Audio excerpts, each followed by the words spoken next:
Okay, congratulations for the Final Four. First of all, it's your first time. I want to ask about the regular season because you were in a different role last year. You had the ball more often in the Maccabi. You were the go-to guy in the Maccabi. But this year there were a lot of another players on the team, and it was more like a team basketball. And so you had the ball less than Maccabi. How did it affect your game style? How was it hard to adjust to the new style of the game? Can you just summarize the season for me? Of course, I think during the process of coming here, you knew that it was going to be different.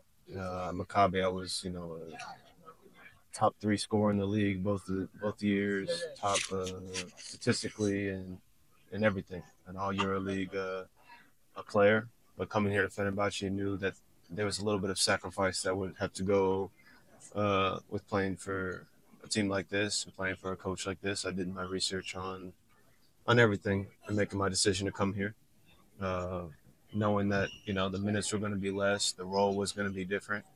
Uh, but I believe I'm a great player, and in order to be a great player, you have to be versatile to any role, any situation that you're put in. I look back at my time from Olympiacos, going to Bayern Munich, going to Baskonia, going to Maccabi, going to here. Outside of Olympiacos, my first year, I was always able to adapt into a role and be successful in it. And I found a way to do that this season once I was healthy.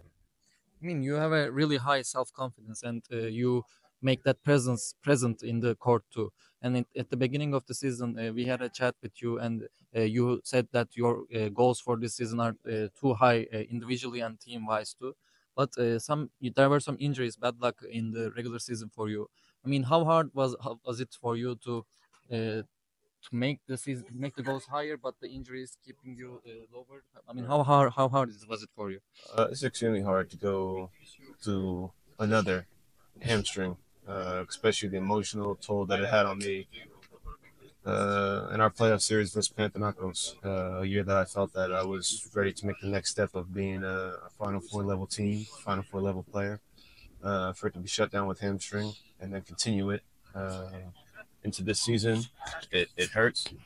But I knew, and it was a sign that I had to get my body stronger. I had to get my body to where it needs to be in order to play at the level that I play at. And once I was able to do that in February, I've been present in every game, healthy for every game, and contributing in the minutes that I can. Paris series was, I guess, the highest point for you in the season, especially in first game. You hit a really big shot at the end of the game. How did you get your game at the top the team needed it the most? I think that's why they brought me here Mhm. for moments of the playoffs to be the creator. You take a look back at my career. I've been top three, top two, honestly, behind Mike James for the last 4 years in terms of creation and scoring and assisting guys. So it's a very easy role to play. It's my game. And the Paris series allowed me to show that.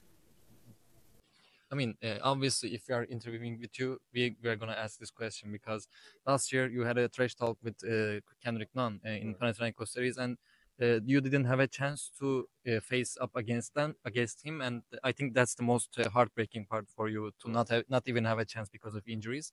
This year in a different uniform, in a different continent, you will have a chance to face him again and face Panathinaikos again. Yeah. How motivated are you for this matchup?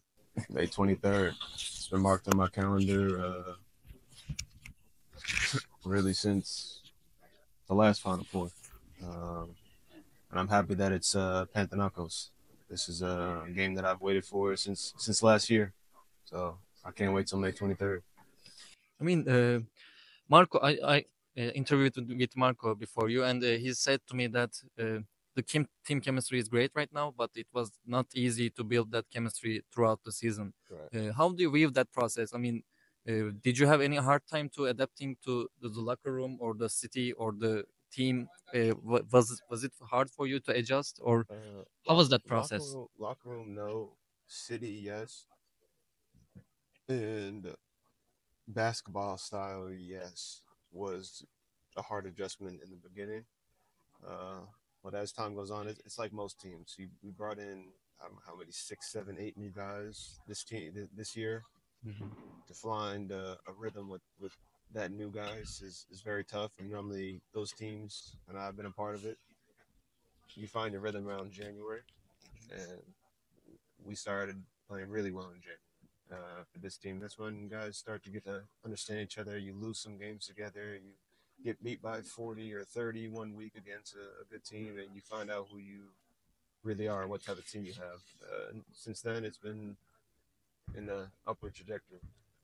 I mean, you have a really great teammate, Nigel, who is on the first team All EuroLeague for the second consecutive years. I mean, I see you guys as a two head of the snake because you are a scorer from the guard position, he is from the wing. And how do you view your chemistry with him, and how do you think that your chemistry will affect the Panathinaikos game? I think that both of us have found a balance in what we do good on the floor. Nigel does a very good job in his low post, slowing the game down, slowing the pace down, getting himself to the free throw line. And then with my speed and my pace, is a completely different team almost. You know, you have our starting group, and we found most beneficial for me to come off the bench and play a lot faster in the second unit and mixing it together at the end. And I think that also with his shooting ability, his flexibility in what position he plays, and it's very key for my success. It's very key for the team success. I mean, in the press conference, you said that it was your goal to be in the Final Four, but it was the expectation for this club to be in the Final Four.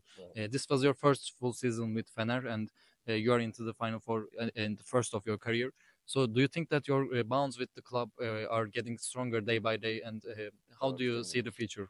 Extremely, and I have another year on my contract as well. So this is a building process. I knew right away the love and the support that they had for me when dealing with my injury this year.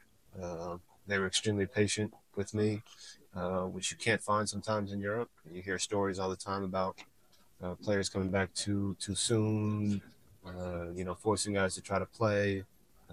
They told me you stay out as long as you need to till your body's ready. So that was a very big, hug or comforting situation that they gave to me. And when you respond like that from an organization standpoint as a player, it makes you want to go, harder for that team. Yeah. And that's what I tried to do. I mean, you watch NBA, right? Of course. Yeah. Do you think that you see a championship team when you watch them?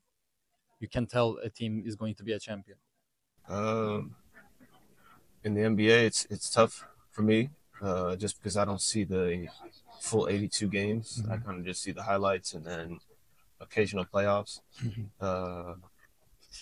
In Europe, it's easier to tell not who is the champion, but you can get a sense of who is capable of possibly being the best team. I was going to ask you about that because as a basketball fan, I really, when I watched this team this year, especially in the playoffs, made me feel like this is like a championship team. Do you have the same feeling for the team and within the team? Of course, I think that we have a unique style.